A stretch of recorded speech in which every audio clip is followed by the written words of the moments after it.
भैया जितना भी लोग ये वीडियो के देखत हुआ वीडियो के भगावा मत सबसे पहले। और एक बात, ये वीडियो के इग्नोर मत करा। जितना भी लोग नया बाड़ा है चैनल पे वो लोग जे सब्सक्राइबर हमारे चैनल की कर दें, ताकि ये तरह का वीडियो आप लोगों के बीच में जात रही। हम आगल बानी स्मार्ट मीटर के लेके कुछ बात करे बदे।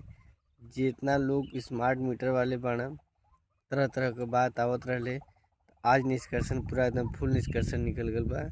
मत आप लोगों को घबराएं, स्मार्ट मीटर के लेके एकदम निश्चिंत रहा, ठीक है।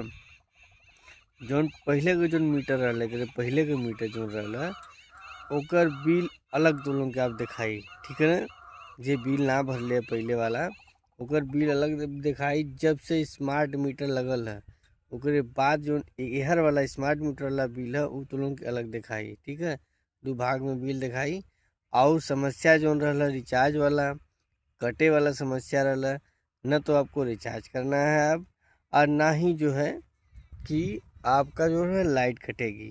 ये सारी सुविधाएं आप लोग को मतलब अब मिल रही है, ना दिक्कत ना कोई समस्या। एकदम निश्चिंत रहिए स्मार्ट मीटर के लेके, ठीक है। तो जितना लोग के यहाँ हमारे वीडियो ना गल बा वो लोग के यहाँ शेयर करा लोगन, और निश्चिंत रहा। भुगतान करा बिल चाहे न करा, आप लाइट बिल न कटी। जैसे पहले का जो मीटर रहता रहा तो कुछ लोग भर पावत न, कुछ लोग ना भर पावत न, तो वो लोन बदे कहला यही से कि भैया वो मतलब निश्चिंत रहा लोगन, एकदम एकदम फुल निश्चिंत रहा स्मार्ट मीटर के लेके।